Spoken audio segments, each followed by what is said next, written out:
Mountain lions go by many names: cougar, puma, panther, catamount, and they live in many places from Patagonia to northern British Columbia. On this hunt, we're tracking one in the dense forests of the Idaho panhandle, where sub-zero temperatures and piling up snow have created ideal hunting conditions. Man, that's a nice track. Good grief. It involves a lot of walking, a lot of listening, a little bit of running, and some of the finest tracking know-how that an outdoorsman can muster. I'm Steven Rinella. To me, hunting isn't only about the pursuit of an animal. It's about who we are and what we're made of. I live to hunt and hunt to live. I am a meat eater.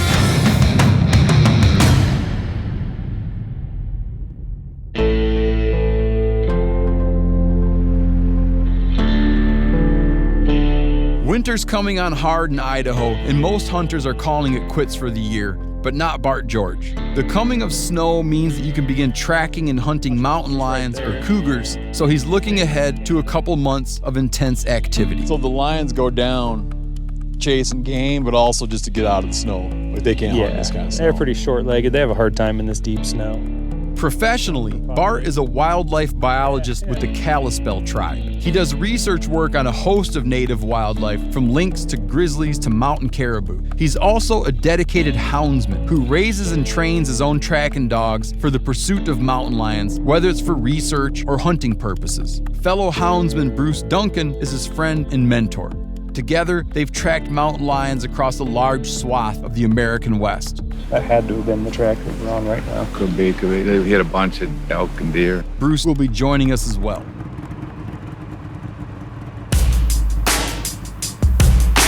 We're up before sunrise on a frigid morning, headed deep into the mountains to an area where several mountain lions have been working a herd of deer.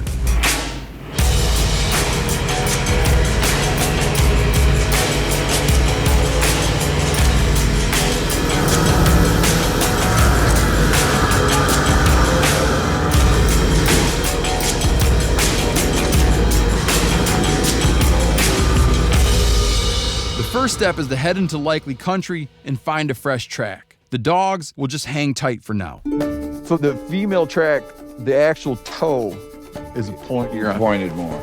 It's female. Big toms, when they're walking, sometimes they'll push it pointed a little bit, but they're round-toed a little bit more. We cut a couple of different mountain lion tracks, but they're small and could be from females, so we pass them by.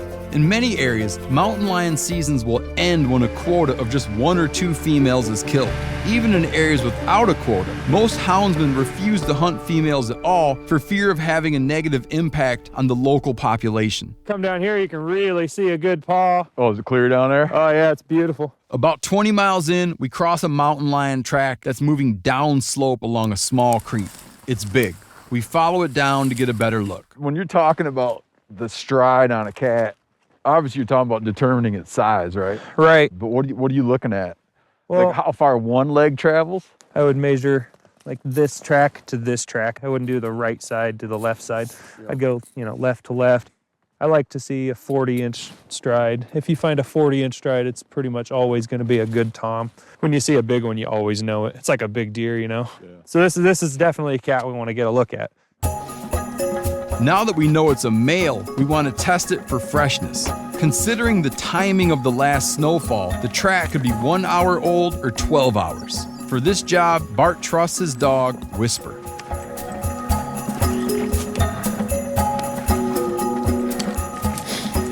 Man, that's a nice track. Good grief. What do you guys think? How do you rate that dog's excitement level? Well, like I said, she's not a real mouthy dog. She's not just gonna blow up unless the cat's... Well, that's a good sign. There's a lion. Yeah, let's go back and get the packs and let's run this thing. I think we got a good chance of putting it up before it gets to the big river. Yeah, let's get gathered up and do it. Come on, Tip. A generation ago, houndsmen spent as much time searching for lost dogs as they did mountain lions. Today, GPS collars are in wide use. Not only do you know where your dogs are, by watching their movements, you can learn an enormous amount of information about how a lion moves across the landscape and relates to its surroundings.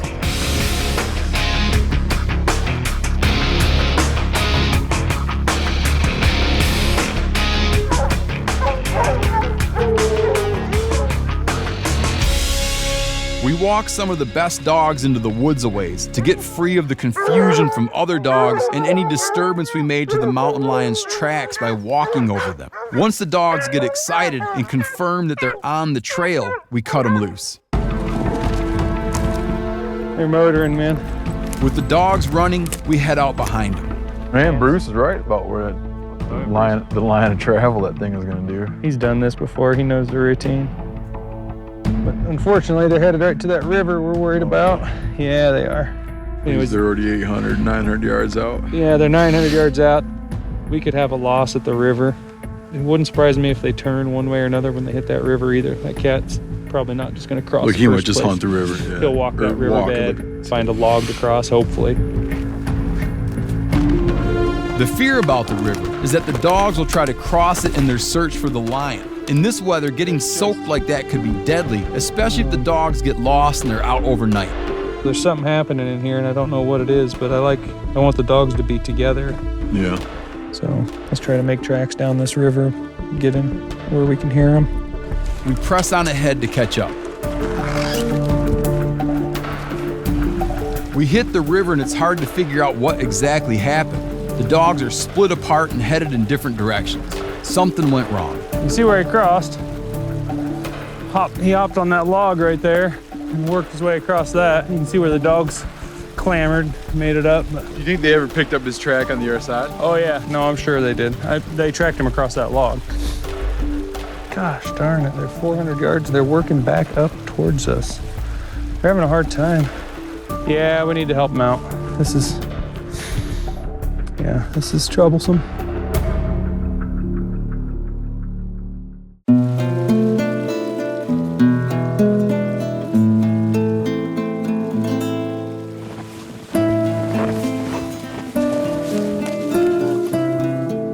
What's going on here? Yeah, there's a mess. So there's tracks. Oh, he's going this way. No, I saw him going that way. Look at that track. Oh. Hey, just turn around right here. Enough to confuse us. I'm sure the dogs had trouble. When dogs get turned around and lose a track, a houndsman will call it a loss. As we try to figure out what happened to the dogs and the cougar they're chasing, we hit some evidence of what might have thrown them off. Here's a bed where a lion was laying, different line. It left going out that way. Yeah, we got an out track right there. So the river's right here below us. The dogs are skunking around 600 yards down there. It's possible they're having so much trouble because there's two tracks. That's definitely different. Yeah, it's a smaller cat. I don't know. I need to get a better look at this track. There's yet another cougar hunting this area. Examining the tracks, I think of the controversies surrounding mountain lion hunting. Even though the species is thriving and even expanding its range across the American West, from Southern California to the Black Hills of South Dakota, some people feel that the use of hounds has given hunters an unfair advantage, as though it's cheating. In my view, it's a critique that's way off. Never mind the fact that we've hunted with dogs for perhaps tens of thousands of years, and that hunting might be the foundation of the relationship between man and man's best friend. Besides all that, there's the fact that it is the collaborative effort. The hunters, two-legged and four, working in tandem, each with its own strengths and weaknesses. There's an ancestral beauty to it.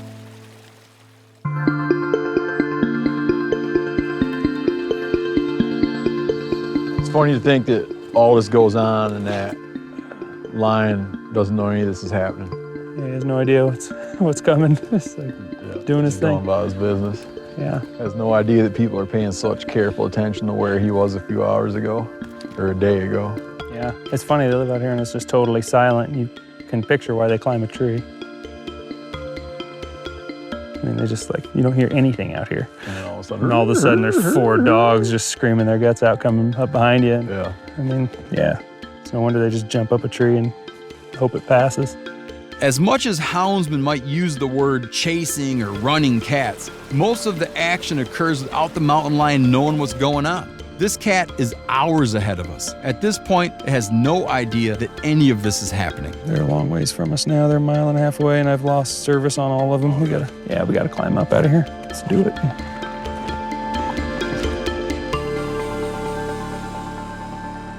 Tipsy, come! Tipsy, come! Come here! It's late now. We got a couple hours daylight left. Yeah. But the dogs are on the edge of what would become a large, unroaded area that's hard to get into, so they want to gather them up now because you're not going to get them later, huh? No, if they kept on the way they're going, and you guys see how fast they're moving, we'd end up here all night. Yeah, here comes Tip. Good girl, Tipsy. Come here, Tip there, Rip. You good hound dog. You good girl.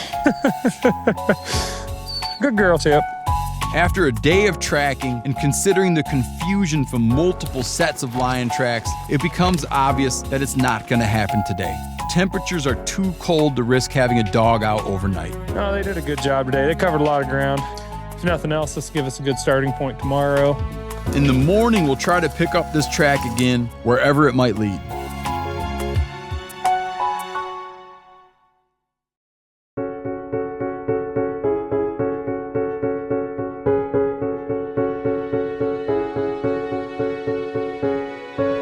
Before dawn, we head out to try and find fresh tracks from yesterday's mountain lion. Our hope is that he's hunting the area and hasn't moved too far. It snowed overnight. That's bad because the old tracks we were following yesterday are now obscured, but it's good because any new tracks we find will definitely be fresh.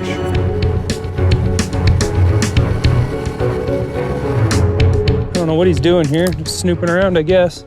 I don't think we saw these tracks yesterday. They like this rocky stuff, though. They're tough to hunt in the rocks. I think he dayed up there and came back down here, hit this road, and went up, and then turned back off to where we think he's headed now. Snow's real fluffy. It's hard to tell if it's a elk or a cat. You never saw him come off the road? There's no track. You gotta be kidding me. It must have done this most of the night. Yeah, I think it snowed a little bit. So that's all. You're not seeing toe and pad anymore where I lose it. All you're seeing is dimple. Yeah. And the dimples just peter out, and they're just gone. We explore all the logging roads and trails around the area where we lost the cat yesterday in search of a fresh track from this morning. Already, though, the new snow is a confusion of deer and elk tracks and zigzagging mountain lion tracks from the night before. Obviously, the cougar is trying to capitalize on a game-rich area. When you follow this track yesterday, you get a sense that that cat's hunting, or do you get a sense he's migrating? I think he moved into all these deer and he's just hunting. Now he's in a good He knows spot. they're all here. Yeah. You got cats coming this way, cats going that way, old tracks going that way. He just has been. Everywhere the dogs are going, they're finding yesterday's tracks, today's tracks, last night's tracks. They're having a hard time making circles, making loops, getting something lined out. They're probably running some stuff backwards or going forwards or cutting their own tracks. Finally, Bruce finds what we're looking for. That's the track we want right there.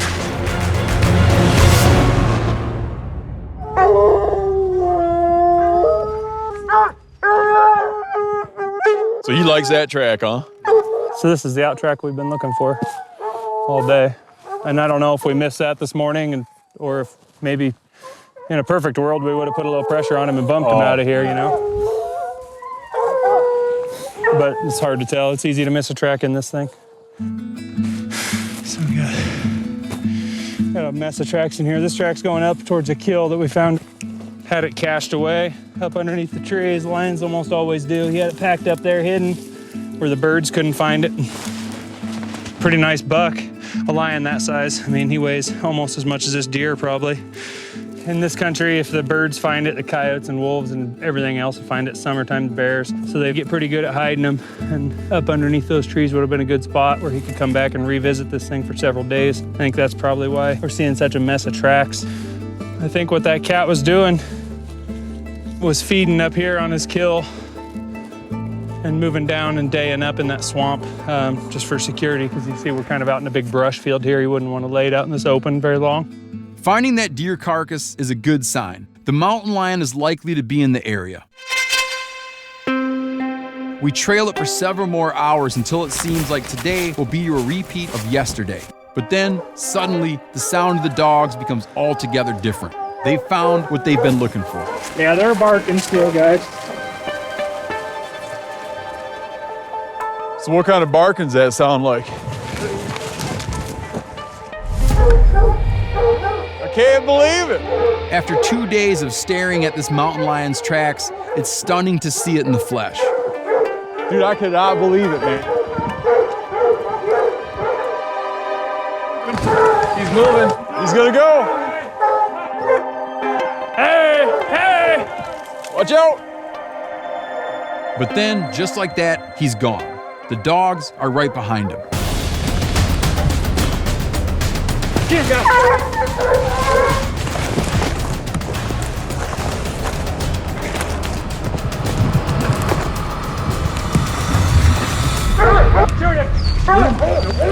The dogs tree the cat a second time, and again it bails out. There's no way I was gonna shoot in there. I couldn't see you or the dogs.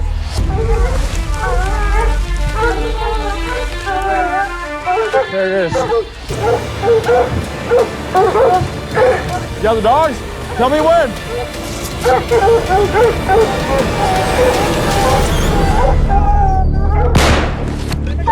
Yep. He's in the water. We got him. It's like a strange dream. After many years of just glimpsing mountain lions in the wild, I'm handling one. I'll tan the hide for my home, and the meat is excellent, suitable for dozens of preparations.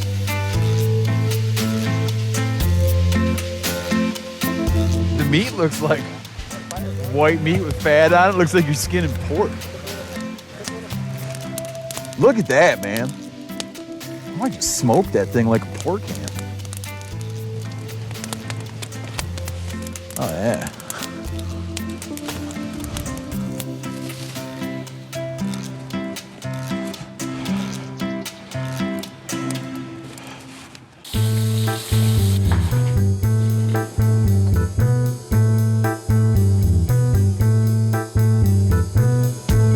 When I've cooked mountain lions in the past, I've always taken legs and just slow cook the legs and then, break the meat off and make like any kind of pulled pork type recipe or sloppy toms, which is a sloppy Joe with a male mountain lion. So this is the whole back strap right here. It's really kind of remarkably similar to pork loin. I mean, if you just look at it, and this guy had some body fat on him. And just like if you pull a back strap off an elk or deer, you have this thick silver skin or fell on there. You're gonna work that off. Because this, no matter what you do, is very hard to chew up. I mean, this is the same material that they used to make bow strings out of. It's just tough, tough stuff. And it's so strange to be, if you hunt deer and other cervids, you get really used to all your wild game meat having that same mahogany color, and it's just really unusual to be working with something that's, just the color of pork, man. It looks just like pork. And this right here, big pad of fat that was sitting off the side of the rump. So I'm gonna trim this a little bit, and then just put this piece in there too, just to experiment with it and see how that turns out. It's mostly fat, a little bit of meat. I'll just be curious what that's gonna wind up tasting like. And since the meat is pork-like, I'm preparing this loin like I would the loin from a wild pig, searing the outside, then roasting it until it reaches an internal temperature of 160 degrees.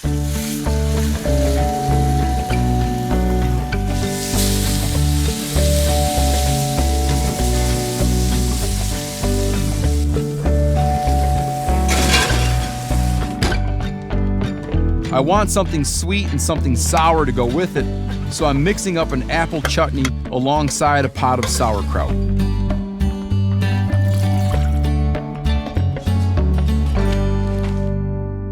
More than safe. What'd you do with this then? Did you Just seared it. seared it in the oil and then did you bake it or did you? Yeah, 400 degree oven. For how long? till it was way beyond where it's gonna make anybody sick in a month. What would you get from a lion? Lions aren't. Trichinosis. Really? Yeah, man. That looks good. Is this both off the loin? Mm-hmm. This one's got the fat on it. I'll take a piece of the fat. Here you go. What's this? Chutney. Chutney. Fruit. I haven't had lion meat in 10 years. You had lion meat last spring. I haven't had good lion in 10 years. Man, I much prefer the fatty pieces. Really? Yeah, it doesn't have that where it coats your mouth like deer fat. It's not like that, you know? No film at the end. Yeah. Pretty good.